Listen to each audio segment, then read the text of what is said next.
Thanks so much for joining us today. I'm Mona Attia. I direct the Institute for Middle East Studies, and I'm a faculty member in the Department of Geography. I want to thank the Department of Geography for co-sponsoring this event with the Institute for Middle East Studies. This is the first time we do something like this together, and I'm really excited about it. I want to thank Christian Clinton for all his work behind the scenes to make this all come together. And I want to welcome you to Smugglers and States, Negotiating the Maghreb at its Margins.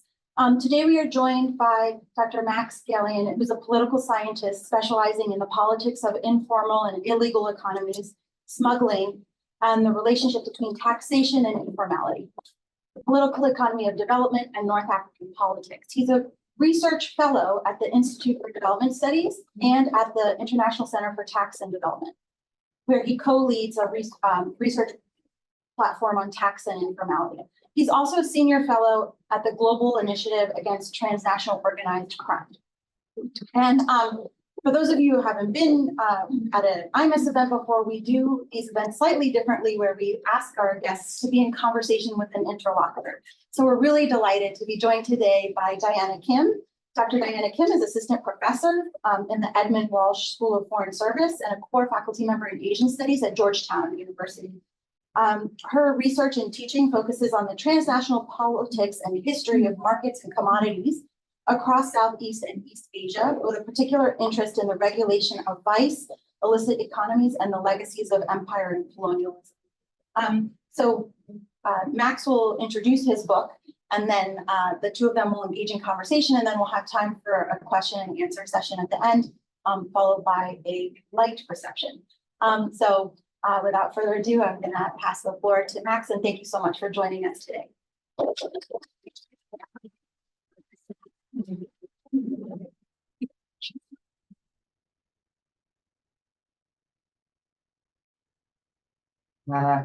Thank you, Mona. Thank you to the Institute for Middle Eastern Studies and the Department of Geography. Thanks to Mark, Christian, Diana, everybody who made this possible. I'm really, really excited to be here. I'm really happy to be here.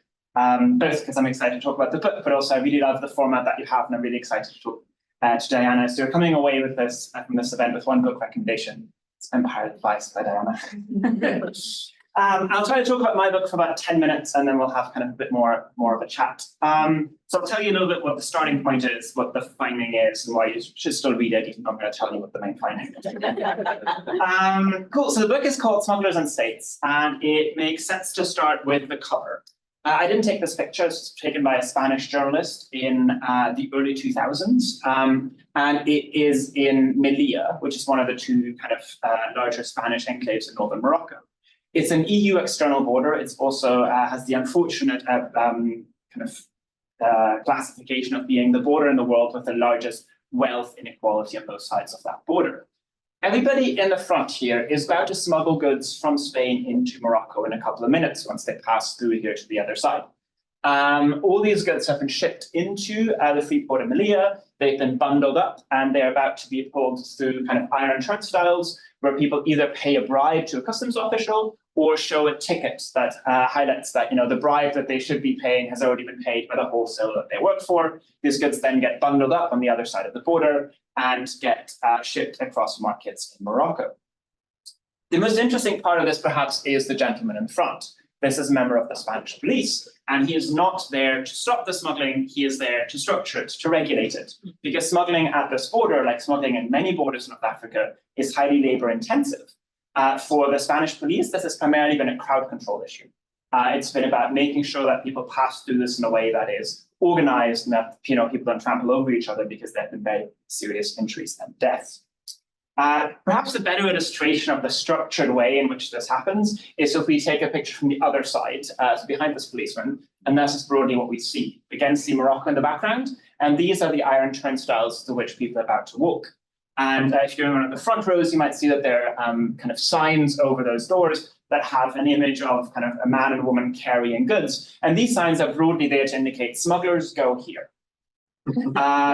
So this is the most visual representation I have of something that I find kind of across different areas in North Africa, which is that smuggling does not happen in the middle of the night. It does not happen under the radar, but the vast majority of smuggling, at least the smuggling of illicit goods, happens according to kind of informal institutions that regulate what can be brought through, by whom, under which conditions, in which place, with what payment. So this is one example of that, but we see different versions of that on the border between Morocco and Algeria, and on the border between Tunisia and Libya. Those are the two case sites of the book. So one is the Oriental region in northern Morocco, the other is the Maghreb region in southern Tunisia. I build on about 200-ish interviews, primarily with smugglers in these areas, but also with borderland communities, bureaucrats, and civil society activists. And I both compare the two regions, and I also primarily compare two smuggling networks. One group that smuggles gasoline, usually out of Libya and out of Algeria, into neighboring Tunisia and Morocco, and another good that I call them textile smugglers, but they're basically a representative group of a variety of different smuggling networks that smuggles illicit consumer goods. So the story I tell here about textiles, you can similarly tell about tea glasses or tea or microwaves, or a variety of other consumer goods that are usually shipped into the ports of Tripoli or the ports of Melilla, and then smuggled into Tunisia and Morocco, largely to evade customs. So it's very much a story of illicit goods. It's not a story of drugs and guns and people. But illicit goods employ tens of thousands of people in these borderlands. They're economically really, really influential in the border regions of both Tunisia and Morocco. And as the book argues, they are highly structured, they're highly regulated. Which is not how we usually think about the relationship between state and smuggling. We usually think of states as, the policeman in the kind of cop and robber or kind of itchy and scratchy cat and mouse relationship that we usually cast smugglers and states in. So that's the starting point of the book. The starting point of the book really is, if smuggling is highly regulated, and that's not just a North Africa story, but it's a story that will look familiar to anyone who's done work on informal cross-border trade around the world. If it's highly regulated, why? Why are states tolerating this? What is the political function of it, and what does it mean for how we engage with that? So the book starts by looking at these kind of informal institutions. It then looks at the rents that are generated from it, looks at who is benefiting from it, and then it asks, what is the political function of these groups? What is the political function of the rents that are channeled through these groups through smuggling? And there's a wide variety of groups that benefit. Security services, unsurprisingly and heavily, political and economic elites that have been able to insert themselves or have been inserted into smuggling networks, municipalities that have been able to tax the kind of distribution networks of smuggled consumer goods. But I argue that the primary political function is the subsidy that these smuggling rents basically present to borderland communities. I'm arguing that in both kind of northern Moroccan area I've done work in and southern Tunisia have been economically marginalized in kind of a post-independence state building process and way before that, and have been kind of given a tacit approval or a tacit forbearance to illegal cross-border trade as a livelihood mechanism in the absence of formal investment. And this has been quite explicitly communicated to these communities, is quite explicitly understood in these communities, and is part of what I call an informal authoritarian bargain between these communities and the central state. So that's I don't think it's the most helpful term, but it's a play on the kind of the traditional authoritarian bargain that dominates so much of traditional thinking about state-society relationships in the Middle East and North Africa. And that usually focuses on formal redistributive mechanisms such as large state employment or subsidies in exchange for certain political acquiescence. So the argument that the book makes is that there's always been a separate authoritarian bargain that relies on the forbearance of informal and illicit activities in exchange for certain acquiescence, but that bargain has been clearly communicated and is clearly understood as a part of a state-society relationship. This is perhaps interesting theoretically because it adds a corrective to how we traditionally think about state-society relationships and smuggling and whether it undermines states or not. But it's also currently very, very relevant because smuggling networks in North Africa are under stress and are largely crumbling. So a combination of kind of supply shocks, COVID, wars in the Sahel and Libya, and new border infrastructure all put enormous stress and pressure on these networks. And if we think that smuggling inherently undermines states and it's just something that needs to be stamped out, then that might be good news. But if we think that this is part of a bargain between these communities and the state and a livelihood mechanism, then this is a real challenge. And I argue that the last couple of years have really highlighted the fragilities and the kind of development on the cheap state building model that has been applied in these borderlands. It's highlighted the fragilities in terms of the fact that this is something that's dependent on other countries. So neither Tunisia or Morocco, I would argue, are thrilled that these networks have come under pressure, but they don't completely control that. It's caused fragilities because it causes deep inequalities within borderlands. But I think perhaps the most important part of it is we've learned that states have enormous difficulties replicating these opportunities once they collapse. So the key bit about that informal institution that regulated the border at the beginning, and that we find throughout most of these borderlands, is that they're impersonal. They're not about who you are. They're not about, are you part of that particular tribe? They're not about, are you part of that particular network? They are, someone can do this. And if that collapses, and if people are dependent on those type of allowances, then for the state to go out and find these people, make connections with these people, build new opportunities with people, becomes incredibly difficult. So we're very bad at replicating these institutions. So consequently, what we see in the borderlands of North Africa throughout the last 2 decades is a renegotiation of what people expect from the state, what people can expect from the state, and the kind of switching in and out of different income generating opportunities, some illicit, and the call for more formal development if these illicit opportunities are challenged. So why to read the book if I'm broadly telling you already why states are tolerating these activities? I think it's, even if you're not interested in smuggling, it's a case study of something that we see a lot across the region. So I probably don't have to recount the kind of narrative of the Tunisian revolution, starting with the story of an informal vendor having an altercation with a municipal officer and becoming a symbol for the kind of experience of having to make a livelihood on the wrong side of the law because there is nothing else, and experiencing indignity and hardship at the hand of the law. But perhaps less well known is the story of Mohsen Fikri, who was a fish vendor in northern Morocco, and during the time when I was doing my fieldwork, had his fish confiscated by the Moroccan police. They were thrown in the back of a garbage van. He jumped in after them to try to get them out. Someone turned the van on and he was crushed to death, giving rise to a large kind of protest movement across northern Morocco that again pulled on these same ideas of having to make a livelihood in a kind of a technically illegal activity, and experiencing indignity and violence as a consequence of that. And using that as a jumping off point to make a wider case around citizenship, around state social contracts and expectations of the state. So I do think this is a case study for actually a really central part of how economic governance works, not just in the Middle East and North Africa, but everywhere where large-scale informal income generating activities are present. It's a case study of how these things are negotiated in practice. And I think it's warning around the fact that we're not very good from a developmental standpoint to figure out what we do when these things are crumbling, and they are crumbling across the board. So hopefully it's an interesting case study, even if you're not interested in smuggling. It's hopefully a vaguely interesting read. It does have some pictures. So I'll stop my brief summary there and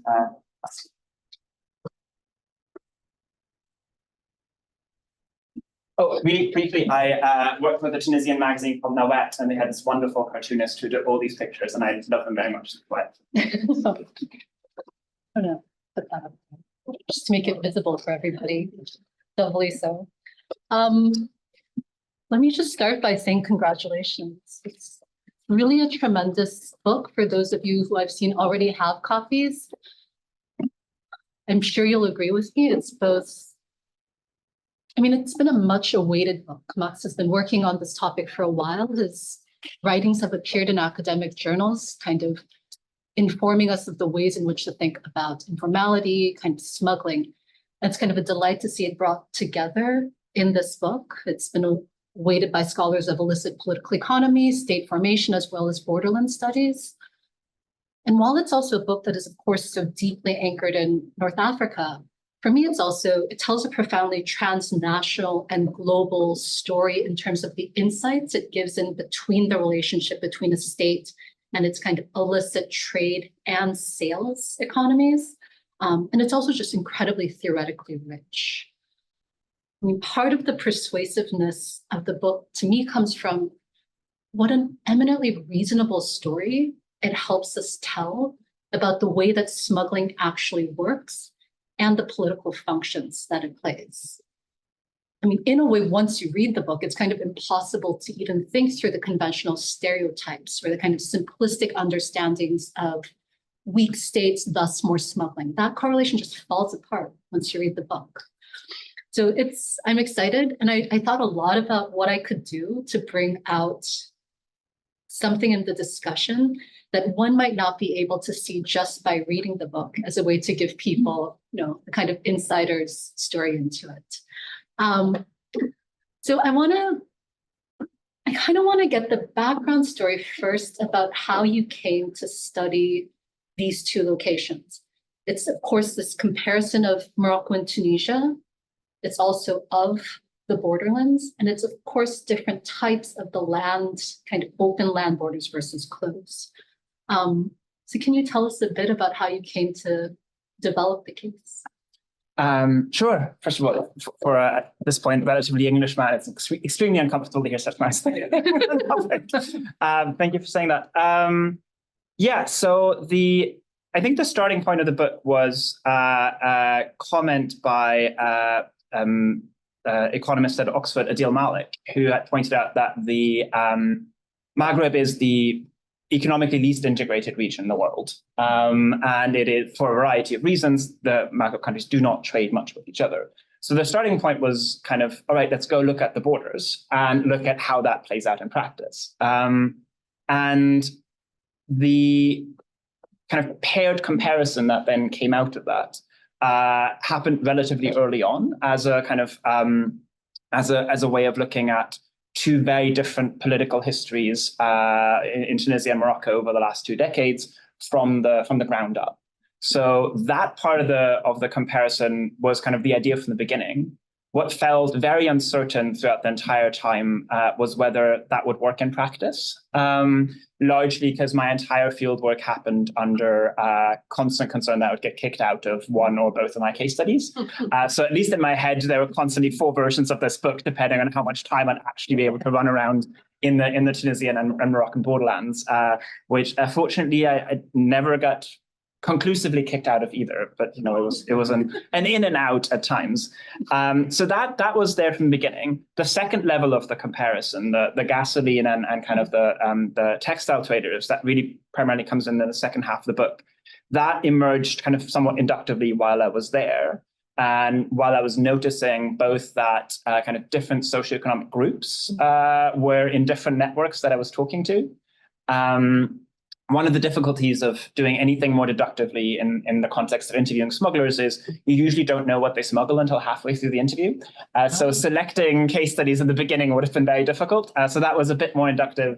But it also came out of the observation that once smuggling networks were collapsing or in crisis, the ability to adjust was very different depending on which network someone was in.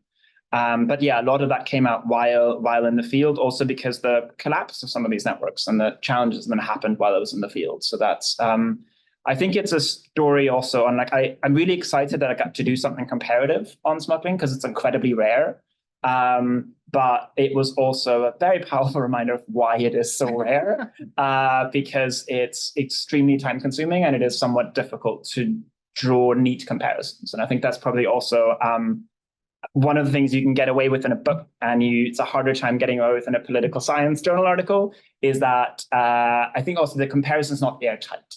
I think it's telling 2 stories in 2 different contexts and drawing out kind of these wider dynamics, but it's also not a causally guided comparison. It's not a neatly, well, here's one structural factor that's different in one than the other.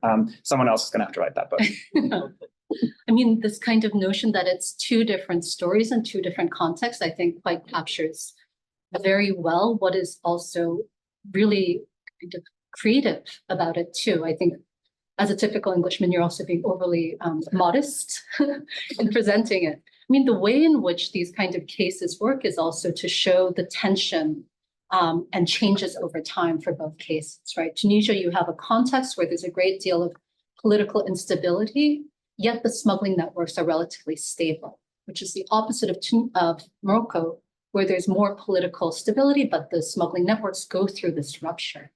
I mean, when I teach my students this book, this is kind of like a model contrast that one can bring out to tell out these larger stories about when and how do political and economic forces reinforce each other. So I suppose that I'm curious though, was it hard to come up with this kind of design? Was that contrast always quite there in your mind? And was that part of the initial impulse, or was it something that shifted? I guess it's a different type of research design question that I'm curious about. So the book started with Tunisia first. So originally, like doing like when I started on this project, it was just Tunisia, and the continuity of a lot of these dynamics, despite the discontinuity of Tunisian politics over the last 2 decades, was quite striking at the time. So I think then Morocco was kind of the obvious comparison to look at. What I didn't see coming at that point was that there had actually been a lot of changes underneath, as you say, underneath the seeming stability of Morocco in that relationship with borderlands, in trying to renegotiate those expectations. At the same time, there are also similarities that I didn't see coming. I mean, partly it really helps if you're talking to smugglers and you told them that you're working in 2 borderlands, because the first question is, what are they doing over there? How do they do it? But I think the most interesting kind of similarity across both of those was that demands were made of the central state in a relatively similar way. So I think in both communities, people articulating these stories of histories of economic and political marginalization. Those are very different in southern Tunisia and northern Morocco, and they graft upon different kind of identity dynamics, but they're both stories of kind of marginalization and economic neglect. In both cases, the story of we've been given something else, and that is crumbling, and using that to kind of restate demands of the central state and remind the central state that we are part of the country. It was really interesting to see how similar that was in both places, despite the fact that the recent wider political discourse in Tunisia and Morocco had been very different. So quite a lot of that then was inductive in the end. Could you speak a bit more about how the different border locations themselves kind of enriched your comparison? Because there are borders with Libya, borders with Algeria, aspects of Spain. So how are you kind of thinking through that? So I think in the beginning it was always Libya, Tunisia, and Algeria, Morocco. So Spain came in quite late. And the advantage of looking at those 2 borders is that quite a lot of the structural dynamics there are similar. So in both cases, it's primarily gasoline moving out of Libya and Algeria, in both cases, because it's substantially cheaper on one side of the border than the other. The other kind of consumer goods that are being brought in and then moved across. So in terms of the wider structures and the types of smuggling networks that operate, they're very similar. Mm-hmm. In both cases, these are large borders there's some attempt to fortify them, but the fortification is somewhat tricky. I never expected that the argument I make in those 2 borders would carry to a place like Melilla, which is so heavily fortified, and it's a very small urban border, and is one of those few borders that you can probably actually control quite tightly, which is rare for borders. So the kind of starting picture that I start with was somewhat unexpected and fortuitous, to be able to kind of find a symbol of what's certainly happening at these other borders, even in a highly regulated context. And I think it's a good reminder in a context where there's a lot of money is being thrown at fortifying these other 2 borders, under the assumption that will, limit porosity of these borders, which is practically very difficult for them. But also, I think Melilla is a good case study that just because you put up fences does not mean nothing goes through. That image, you showed it here, the smugglers go here, and you have the diagram. It's early in the book as well, and I remember just chuckling when I was reading it. It's like, that's kind of awesome. Maybe that's also a helpful segue to talk a bit more and dig into the kind of theoretical argument, especially, I love the informal authoritarian bargains. It stuck with me, especially because I think it conveys in part that absurdity. It makes sense of why you will see an ostensibly illegal activity getting a visible presence on one of the most seemingly legal of infrastructures of the state. It's only puzzling when we think of the 2 in opposition. But following your argument and recognizing that smuggling itself is constitutive of the nature of the state and its state building process, then it starts to make sense of these things as having this informal authoritarian bargain underneath it, political acquiescence in exchange for a toleration of these income generating illegal activities. I mean, it also, for me, stuck out at a moment in the book where you talk about how you actually get smugglers demanding to the Tunisian smugglers demand to the Tunisian state to intervene on their behalf against Libya, being like, you have to protect us, something's going on. And it's the kind of absurd, right? It's the illegal actors are telling the state, look, we're illegal, but intervene on our behalf. And so to make sense of those kind of peculiarities, I think is powerful. One of the implications of that, as you note in the book, is that it really helps us think the relationship between a state and citizen. And I wanted to hear a bit more about that. I think the book does a great deal to elucidate what it means for the state. I want to think a bit about the citizens.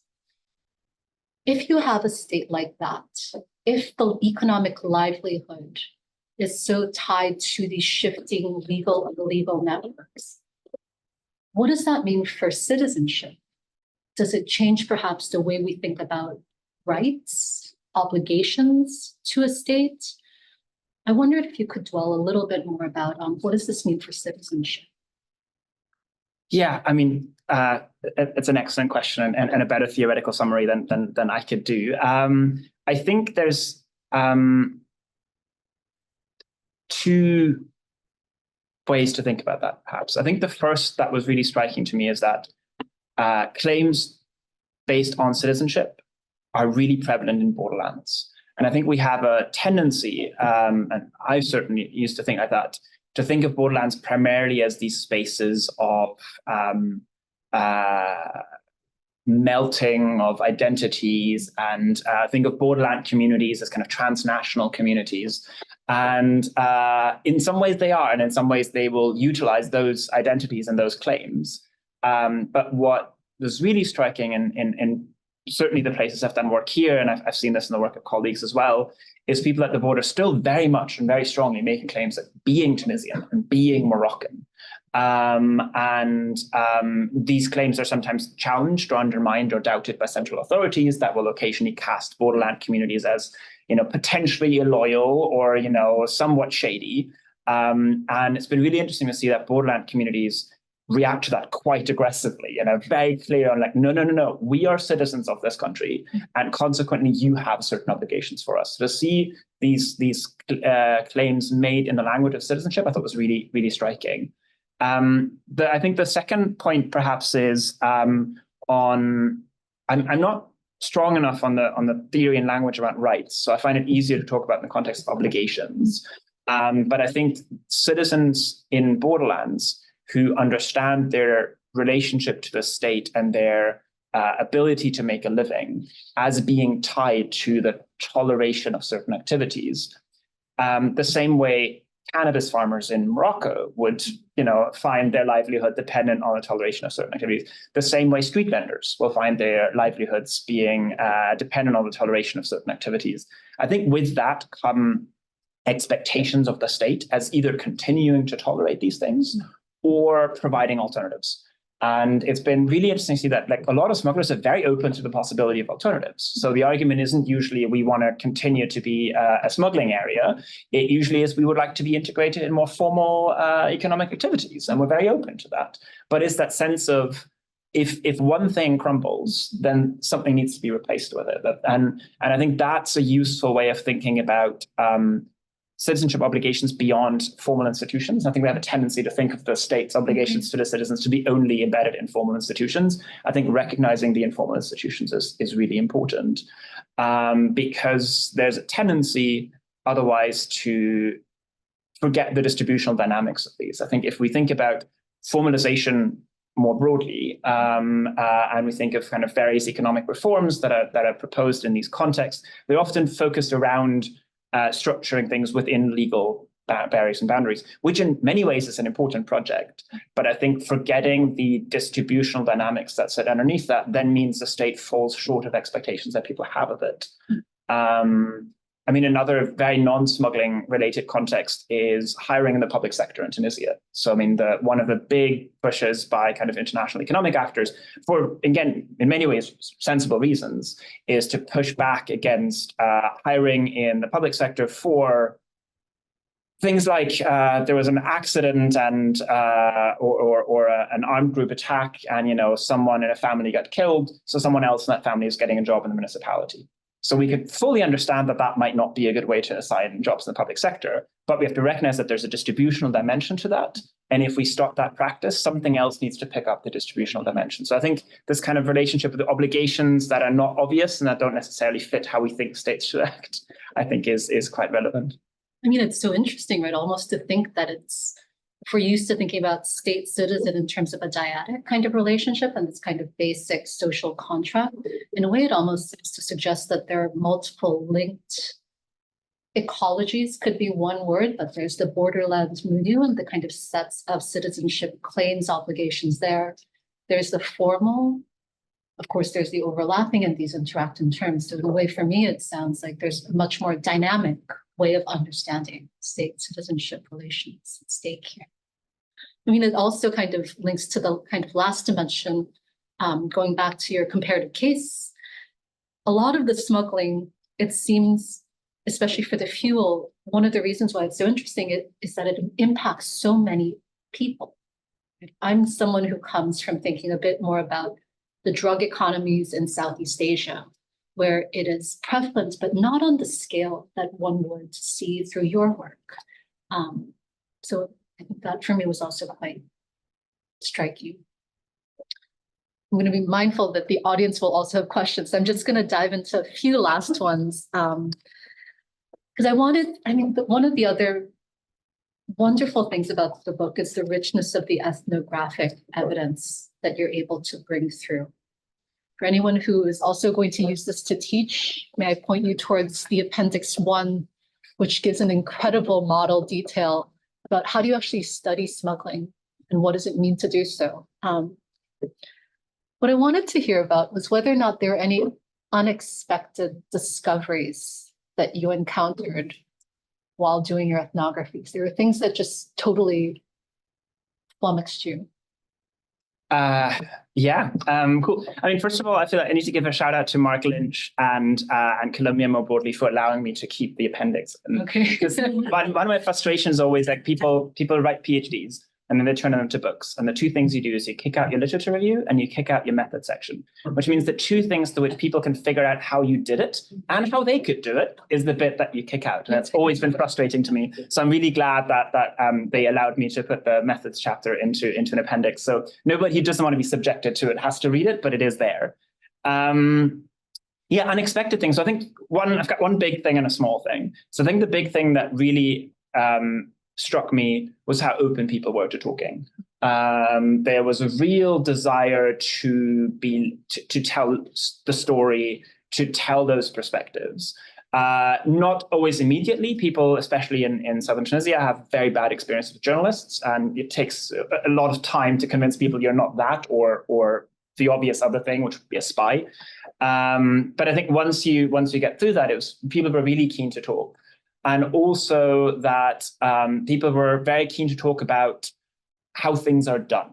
So it's always difficult. You don't want to ask someone who's your supplier, but asking someone, how does someone meet their supplier? How does someone pass these borders? Is something that people were incredibly comfortable talking about. And I think that in a way became a large part of the argument around the existence of these structured institutions that are widely communicated in borderlands and regulate the kind of these very labor-intensive smuggling activities. So that's the big one and the slightly theory one. The more fun one is Bengerdan, it's in the book, has kind of a civil society organization that is broadly a committee of smugglers. It's presents itself as a kind of a public diplomacy actor and a civil society actor, but most of the large actors in it are large wholesale smugglers. And in 2014, in 2014 or 2015, at a time when the Tunisian state was reconstituting itself a little bit more post the revolution, and the security forces were a little bit more visible, and also in the consequence of multiple political assassinations, this kind of language of terrorism and illicit things coming through the border was very active. The president at the time, Monsef Marzouki,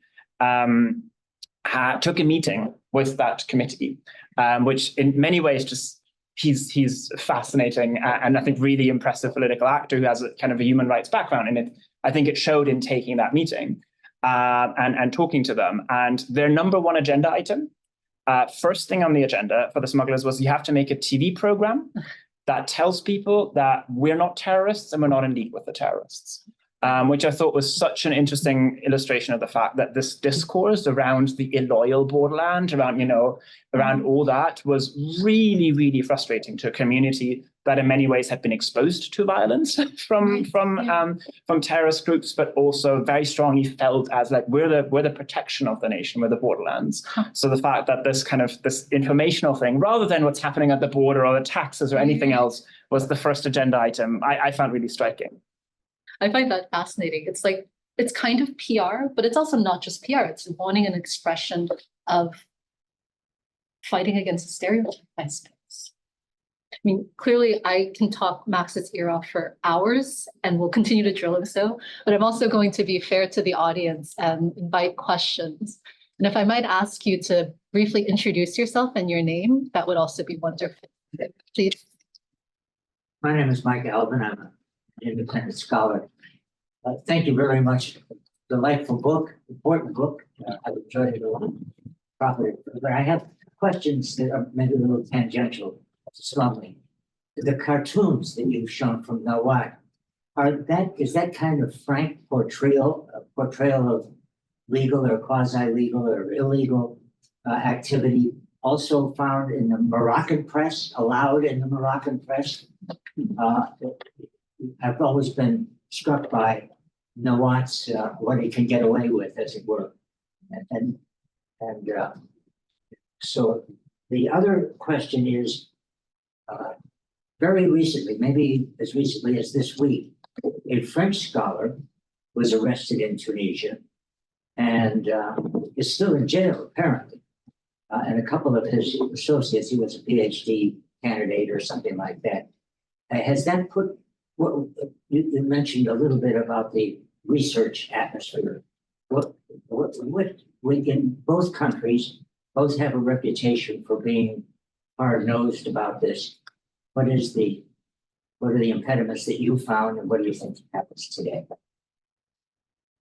Should we take them one by one? Shall we? Cool. Yeah, no, I think there's plenty in there. I mean, those are really good questions and really important ones. I mean, first of all, I also don't know how Nawat is still able to do what Nawat does, but they're phenomenal and Godspeed. I think especially in terms of being critical of the current Tunisian regime, they've been able to do things that many others haven't been able to do, and it's been rewarding to see. And I hope they can still do that. Can that happen in Morocco? No.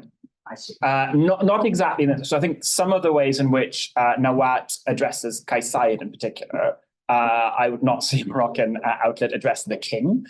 There's obviously, and other people can speak to that better than I can. There are things you can discuss in Morocco and they're red lines. And I think in Morocco, people have a relatively good understanding of what those are. In Tunisia, I think one of the tricky things now is that it's much less clear what those red lines are. So I think if you said, like, would it be allowed to have a frank display of illegal activities in Moroccan press? Yeah, I think that would be fine. I think the reason the press doesn't tend to have this type of portrayal in it is because it doesn't usually make for a sexy story. And the fact that Nawat does those kind of stories just means they're more investigative and generally more kind of sociological journal than much of the daily news coverage in both countries is. The research environment in Tunisia has been more difficult to estimate over the last couple of years. I'm less sure what is possible and what isn't. I'm less sure if this would still be possible. In Morocco, it almost certainly wouldn't be. In southern Tunisia, I don't know. It was also at the time much more negotiation with local police that would allow my presence rather than negotiation at the national level. So it was constantly difficult for me to see during the fieldwork whether this would still be possible a month from now. It's entirely difficult for me to guess what is possible at the moment. I know we're focusing our attention in Tunisia when international journalists or international researchers experience difficulties. It's important to highlight that the crackdown against Tunisian journalists, researchers, and activists have been brutal throughout the last year, and that at least in that space we can really see the space for criticism and for research and for open discussion contracting, and it's deeply saddening and very worrying.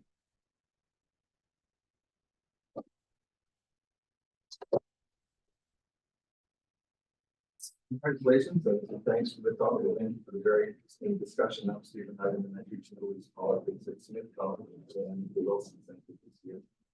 Max, in your introduction to the book, your summary of the book, you indicated that the informal authoritarian bargains you characterized are under strain or even breaking down.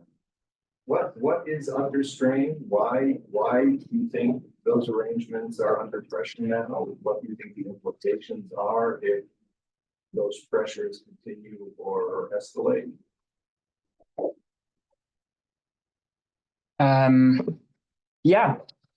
Thanks. It's a really good question. I think it depends a little bit on the activities. I think some of those are under strain just as a consequence of prolonged economic crises. I think that's something that we see with informal economies and informal activities in other places as well, is that they act as a kind of buffer, but they have a limited capacity of how many people they can carry and for how long. Because a lot of these sectors are overpopulated quite quickly. These are people are copying other activities, and at some point, the profit margins there are limited. So I think that is one thing that's happening. In the context of smuggling in particular, this is also aggravated, obviously, by conflicts in the region, by wider supply shortages. COVID has wiped out savings as well. So I think that's another bit of it. The third bit of it is, I think, a misunderstanding of these activities and consequently a law and order approach. I think that's what we've certainly also seen with smuggling. That would be the context of building border infrastructure. But also in the context of street vending, these kind of street cleaning activities and kicking people out of public space. So I think there's a tendency to think of these things as something that you can take a punitive approach to. And some of that, I think, also has been politically expedient to politicians who've been trying to present themselves as a strong hand law and order candidate. We've seen a little bit less of that in North Africa, seen a lot more of that in Sub-Saharan Africa in the last couple of years. So I think there it is partially a misunderstanding of how to engage with these activities, as well as, I think just wider economic crises as well. Increased interest in migration control? In the context of smuggling, for sure. So the increase in border infrastructure that we see across the region has certainly been caused and certainly funded by an international concern around mobility in North Africa more broadly. I think when I started this work, it was concern about people moving to Syria. It was concern about foreign fighters. That then merged into especially EU, European concern around mobility.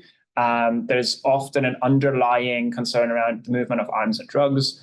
The somewhat ironic thing to point out is that there's been an enormous increase in border infrastructure across the region. There's no indication whatsoever that that's done anything to the drug trade. There's no reason to believe it will do anything to the trade in arms and other things that highly capitalized networks bring across.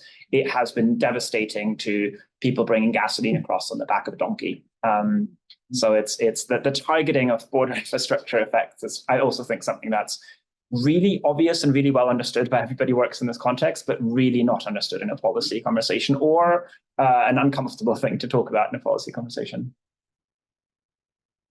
I think I'm also going to remind our audience online that you're welcome to submit any questions that you have in the chat. Christian will help read them out to the audience too.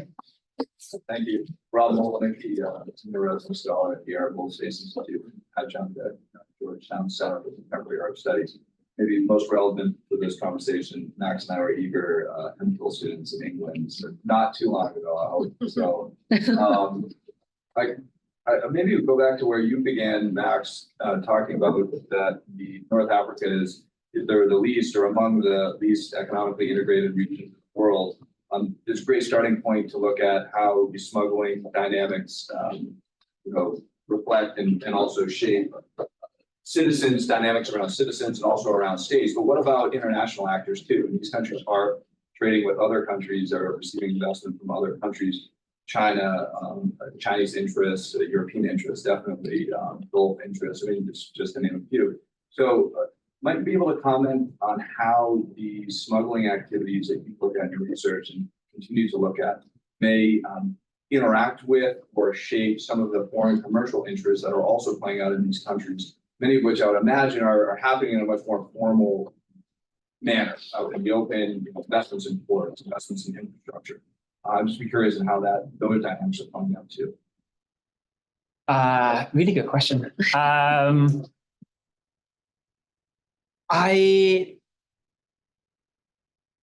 I'm not sure they're on the radar of all of these actors. So I might be wrong, and this is veering quite far out of my comfort zone. But I'd be surprised if Chinese investments into port infrastructure is thinking too much about cross-border trade. Part of the background conversation around we need to crack down on smuggling is this idea of kind of illicit competition, and these aren't fair markets, and we need to create good business environments for foreign investors. That is part of the narrative. It's quite a silly narrative to anyone, including yourself, who knows kind of how formal business in Tunisia operates, and the fact that obviously the competition there is also not necessarily fair, but deeply embedded in political networks and kind of oligopolies.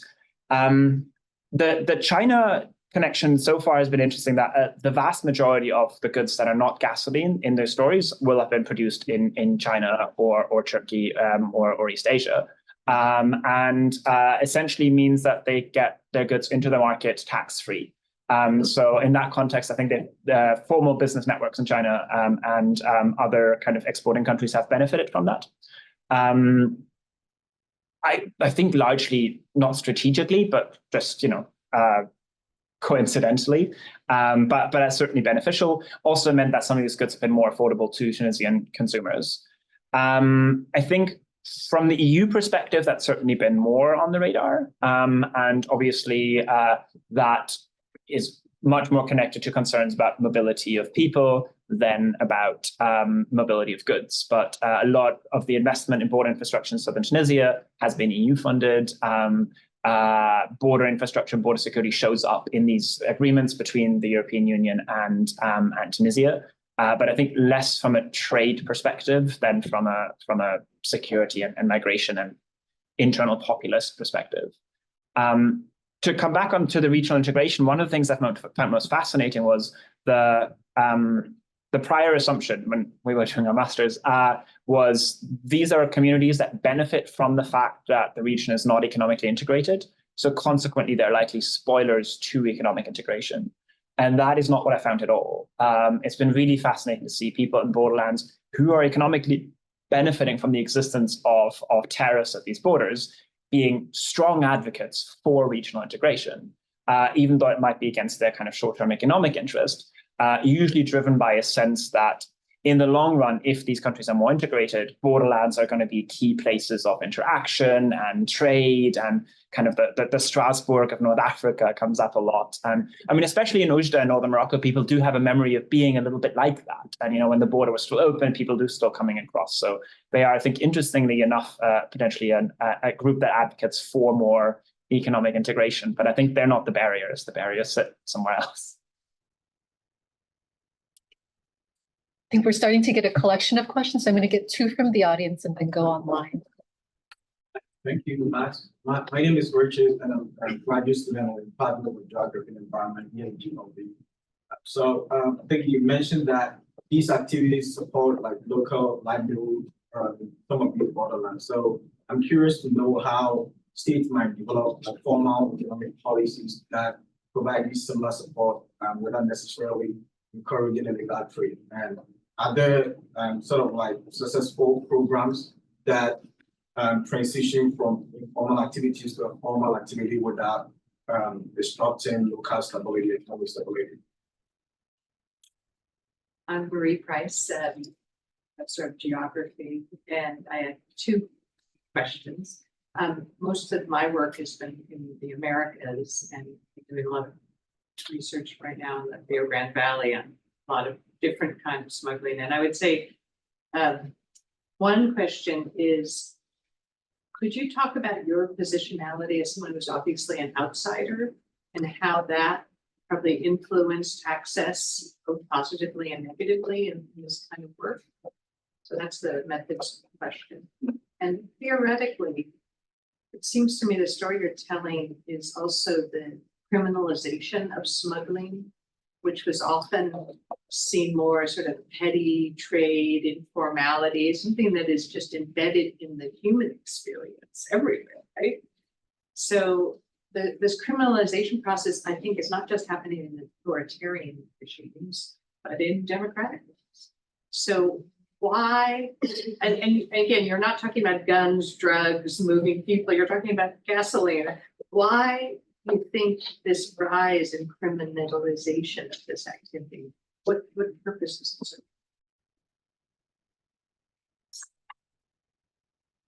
There are also Hello Kitty bags. It's not good. Yeah, both great questions. I'll take them in turn. Formal economic alternatives. This is the $1 million question. And this is, if anyone is about to do more research, this is the question we need way better work on. We're not very good at that. I think states are conscious of the fact that they need alternative programs in borderlands. What I've seen so far is usually quite bad. What I've seen both in the place where I've worked, but also seen colleagues who do work in Niger and other areas, it's often agricultural. It's often trying to do agricultural development projects in borderlands. Can see where that's coming from, but getting a 22-year-old former medicine smuggler to get into goat herding is challenging and generally not working terribly well. So we do see these smaller kind of usually cooperative, and like North Africa is like the kind of social and solidarity economy. We see that kind of stuff, but it is often, I think, not tailored to the particular context of borderlands. It is often also not up to the scope of the challenge. These are often small projects, and these are big challenges. The other thing that's then often talked about is formalizing these things, which is free trade zones, special economic zones, assumptions that, if we build kind of formal logistical centers for that. And there's been attempts to do that again, both in Tunisia and Morocco and many other places. My concern there is usually this whole story again about the type of institutions that regulate smuggling and the type of people that get access to that, which means a lot of the smuggling has been designed in a way, or the regulation of parts of it has been designed in a way to create very low barriers to access for local people to get involved in it. Getting a job in an export processing zone is going to be a different conversation. There's going to be different gatekeepers. There's going to be different potential skills that are needed. So I think recreating the same kind of access structures that are currently providing employment in a formal context is difficult. Also, smuggling, at least in the areas where I've worked in, has been purposely made extremely labor intensive, and consequently has purposely kind of a lot of people get involved in it. The second you formalize trade, it becomes technology heavy and infrastructure heavy and less labor intensive, which in many ways may be a good thing, but means it does not produce the distributional dynamics that smuggling currently does. I always need to be careful with this. I am not advocating for smuggling as a border development or in any way economic project or state building project. A lot of the second half of the book is about the downsides of this and all that. I tend to sound a bit optimistic about it because I highlight that it's more structured than we think it is. But the other side of that that's important to mention is that these jobs are in many cases experienced as undignified by the people who do them. As dangerous, as unsafe, as insecure, and there is a lot of stability on these borders. There is also violence at these borders, and I think that's I need to be careful because if I don't mention that, then I think I'm forgetting something very It'll important. be a TikTok clip. Yeah, exactly. Cool. Positionality. Yeah. Really good question, really long question. So I think a variety of aspects of my positionality have shaped the things I've been able to do. I think the most central part of it, obviously, is me being external to these places. In some ways, that generates an advantage because you are so weird and so strange to local contexts that you're able to kind of move outside of kind of social expectations that are structured by class and kinship and these other things. And it generates more easy access to state structures, municipalities, and those kind of things. You know, the day when you put on your white shirt and that. However, it also obviously comes with enormous drawbacks. I mean, I think one of the things that was really helpful is I had research assistants in both case sites that were really essential to, I think, reassuring people I was talking to that, you know, I wasn't just some stranger who came from somewhere. So that was really important. Time was really, really essential, I think, in navigating that. The fact that I was able to spend quite a lot of time there kind of helped me build the relationships that otherwise are extremely difficult to build if you're not from there. This is not the first book on that border. There's been a couple of, unfortunately not published books, but PhD theses by Tunisian scholars who are able to do things that I'm never able to do. And you know, everybody writes a different book. I think the most important drawback on my personality that I would add is gender. There's a tendency in how we write about smuggling and who writes about smuggling for us to be very male dominated, and that I think means we're missing out on some really important stories. Almost all this picture this picture on the book is an exception. Almost all smuggling in North Africa is done by men, as in the actual moving of things across the border is done by men. Melilla is an example of some women being involved in this. It's not as many as people think, but there's some women involved in this. And these are the roughest jobs you can get. These are very, very brutal conditions. So it's largely dominated by men. The people I talk to for the book are largely men. The things I can see are largely men. There are feminist scholars of smuggling. We did a handbook a couple of years back on like the Routish Handbook of Smuggling. We had a chapter by Caroline Schuster, who did work on women and smuggling in Paraguay, and really highlighted that if you have access to domestic spaces, if you do kind of trace these relationships, you see that women are involved in a million different ways you don't immediately see. And I will bet all the money in my pockets that they are here as well, but I can't write that story. I haven't seen that. I don't have access to domestic spaces the way that female researchers would. And I really hope that more work in that area happens, because it's a big, big blind spot in how I've been approaching it. The criminalization, why is it happening? I think part of it, I'm not 100% sure. I think a good part of it is the assumption that borders are genuinely porous, and consequently the movement of small actors bringing cell phones undermines border security in a way that other actors can then use. Right, so the idea that there's a general porosity that kind of, you know, that the cigarette smugglers kind of make the hole and then the terrorists go through it. I think that way of thinking about it, I think is really widespread. And I think that has driven some of these assumptions. I think it's also politically expedient to criminalize and marginalize people at the margins of society. I don't think we just see that in smuggling. I think that's a part of it as well. But also I'm not sure about all of it. So I think that's the best answer I have, but I'm not sure it's the right one. Shall we take a few questions from online? Yes, so we have one question from online and then I have a question. So David asks, could you speak some more about the impact of the turbulence in Libya post-Gaddafi on the smuggling networks? And then my question is, have armed groups, particularly in the Libya border area, attempted to control or co-opt any of these smuggling networks? And why have they not been successful in doing so?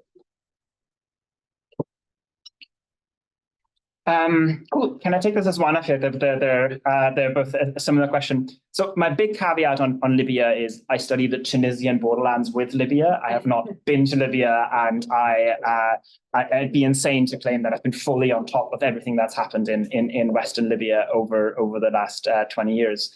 From a Tunisian perspective, from a Tunisian smuggling perspective, there's been opportunities through the fall of Gaddafi, especially 2011 to 2013, 14-ish, when it meant that networks that previously monopolized certain activities were disappearing, both through the fall of Gaddafi, also very much through the fall of Ben Ali.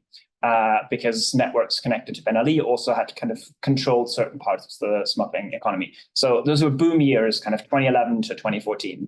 Then we see kind of both the reinstatement of the kind of resurgence of the Tunisian security sector on the one hand, and we see the kind of continuation of the conflict in Libya on the other hand.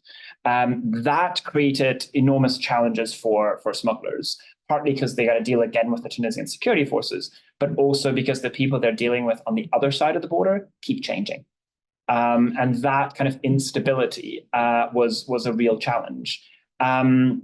So I think the answer to the question, like, are armed groups attempting to control or kind of co-opt smuggling networks? I think they're never about controlling or co-opting smuggling networks. They're about controlling choke points across smuggling routes. And in that case, Ras Jadir, the main border crossing between Tunisia and Libya, was a key economic resource for armed groups in Western Libya. And controlling Ras Jadir or access to Ras Jadir means being able to extract resources from that trade, from traders. So there was enormous interest in doing that. And at pretty much any point since the beginning of the conflict, someone has been controlling that border crossing. But there's also been attacks on that border crossing, and there's been conflict around who's controlling it. And that has been a huge challenge for smugglers because it's created insecurity, but it also meant the person that you have to make an arrangement with keeps changing. That's been a problem for smugglers. It's been also a problem for the Tunisian state, because I also think like people within the Tunisian, Ministry of Foreign Affairs and so on didn't know who these, who the newest group was, or what all the dynamics were. So that in itself was really interesting because it led to, I think, Tunisian smugglers being able to communicate to the Tunisian state, hey, we know these guys. We are here on the ground. We have an understanding of these dynamics. We have information and an understanding that is useful to you. So that becomes an interesting aspect in that relationship between smugglers and the Tunisian states. And smugglers can begin to argue that their understanding of the borderlands and their connections across the border become an asset to the state. In a way, that's always been their argument. The pushback from smugglers against the kind of, they're undermining security has always been, we have relationships across the border and we have relationships with the security services. And if like armed groups come across or if terrorist groups come across, we'll tell on them.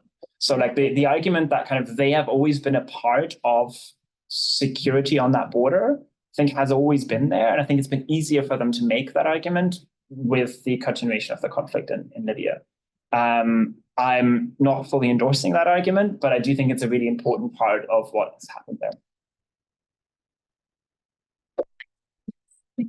Yeah, my name is Jude, and I'm a first-year graduate student of the Department of Geography.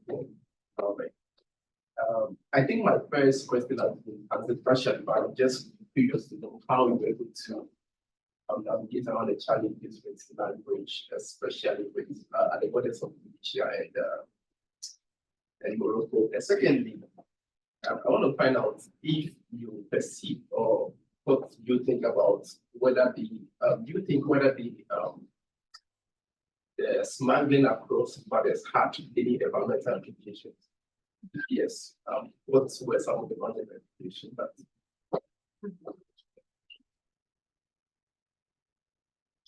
Please. First, congratulations on the book, and thank you both for your presentations. Very enlightening. I'm Sam Rashatz. I'm usually professor at the University of Oklahoma, but I'm here visiting at the Institute of Studies. So two questions. The first is, I want to push you a little bit about the informal authoritarian bargain. And so it strikes me that the authoritarian bargain that states have with their populations and general entities, the examples that you gave for subsidies, for example, right? Or even the promise of a government job and so on.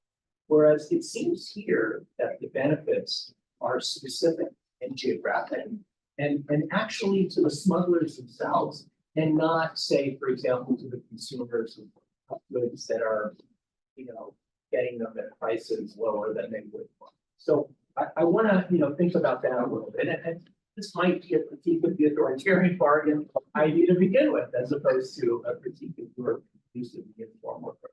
The second thing is, with regard to states and how states, thinking about the state is complex, do you disaggregate the state in a way? Because it would seem to me that local officials have very different interests and incentives to operate than those in Tunis or in Levant or in Cairo and so on. Thank you. I think those are four. So Yeah, I think so. yeah, brilliant. So Jude, language translators were really central. Part of that, partly because the dialect in southern Tunisia versus the dialect in northern Tunisia versus the dialect in northern Morocco versus the degree to which Tamazight is spoken there as well, meant that Rob knows the quality of my Arabic. Was never good enough to do these interviews by myself confidently, but also because access into those communities meant I had someone with me all the time anyway. Government people, French or more formal standard Arabic was possible, but Smugglers, it was always translators. Environmental implications, really good question. Haven't thought about that as much. I think one of the obvious ones to think of is it has expanded gasoline subsidies from Libya and Algeria into Tunisia and Morocco, and made cheaper gasoline available to people, which also is a wider subsidy, but de facto obviously has environmental implications. There have been concerns around food safety, especially in northern Morocco, and the types of things that come through, which is a little bit less environmental. There is wildlife smuggling, and those kind of things do exist, and they're very serious issues. They're less what I've focused on here because they tend to be very specialized and small networks, and I tend to focus on the labor-intensive stuff. But yeah, the trade in rare animals absolutely exists. Birds, in particular, out of Tunisia. So some of that exists. There's not much of it in the book, but some of that is very real, and there are good people who work on it. I'm happy to send you in that direction. Informal authoritarian bargain, yeah, completely point taken. So I don't love the actual authoritarian bargain as a framework, but it's widespread, and that's what kind of jumped on it. I've also gone for the informal authoritarian bargain because the widespread use of impersonal, informal institutions and connected forbearance as redistributive practices just didn't roll off the tongue quite as well. So that's partly why I've gone for it. I pushed back a little bit in saying I do think aspects of the formal authoritarian bargain have also been specific. And I do think a little bit of the informal authoritarian bargain is also more broad-based to the degree that consumers have definitely benefited from that. So at some point in 2014, the World Bank estimated that a quarter of the gasoline consumed in Tunisia was smuggled into the country. And that's been consumed at substantially cheaper prices than commercial gasoline. So I do think some consumers benefit from it as well. I think that's less the story in this book, but it is more the story if we think about informal economies in illicit goods, consumable goods, especially foodstuffs in low-income countries more broadly, where I do think there's a wider consumer base that also benefits from it, but a little bit less here. So point taken on that. Disaggregating the state, yeah, absolutely. So for me, I'd assumed it was a national central state versus local state story. It wasn't as much, partly because in both Tunisia and Morocco, the control of the central state over subnational actors is substantial. So both countries have gone through a decentralization process over the last couple of years. In both cases, at least in border regions, my impression has been that very little has been decentralized, and the people in charge are the local representatives of interior ministries and so on. So that so the kind of local versus national I haven't found as much. What was absolutely really strong was the distinction between the interests of the municipality, the police, the military, the kind of customs organizations. All of these have very different responsibilities, and that also helps in kind of justifying these structures and these patterns on the side of the state. So for example, the municipality's focus from the start is taxation. These goods are being sold everywhere. A municipality needs a bit of money, so we have to create some kind of mechanism through which we can extract some resources from that. They're a little bit less concerned with the lawfulness or lawlessness of it all because that's not really their thing. Police and security services, much more concerned about stability. So then again, there the concern is, yes, they're benefiting from it, but also they're doing a little bit of social release valve engineering there as well. So I think the kind of slightly different jurisdictions or interests there also kind of help maintain these bargains. So I think disaggregating the state there is really important. What I've seen less is changes in dramatic policies with changes in government, right? So in Tunisia, we've had a lot of very dramatic changes in government and regime type over the last 2 decades. It's been less changes in that. So I think it's really been different actors within the state rather than different regimes. Right.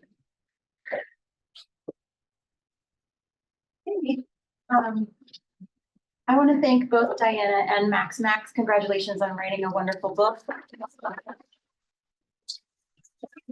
Diana, thank you so much for leading us through such a rich conversation and highlighting such important aspects. I just want to invite you to join us for some of INIS's upcoming events. November 7th, Amulet Tales, Race, Magic, and Medicine in Egypt will be a conversation between Taylor Moore from UC Santa Barbara and Nefertiti Takla from Georgetown, and they'll discuss Taylor's forthcoming book on the role of women healers in the global development of anthropology and local economies of healing in colonial Egypt.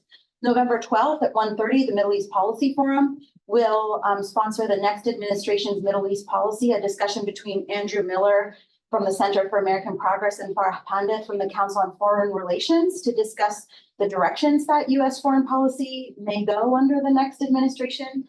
And finally, wrapping up the month, November 20th at noon, we're hosting Catherine Harold from Syracuse University in conversation with our own Michael Barnett to discuss her forthcoming book on grassroots organizing in the West Bank and East Jerusalem, mobilizing the masses, youth, civil society, and social change in the 21st century.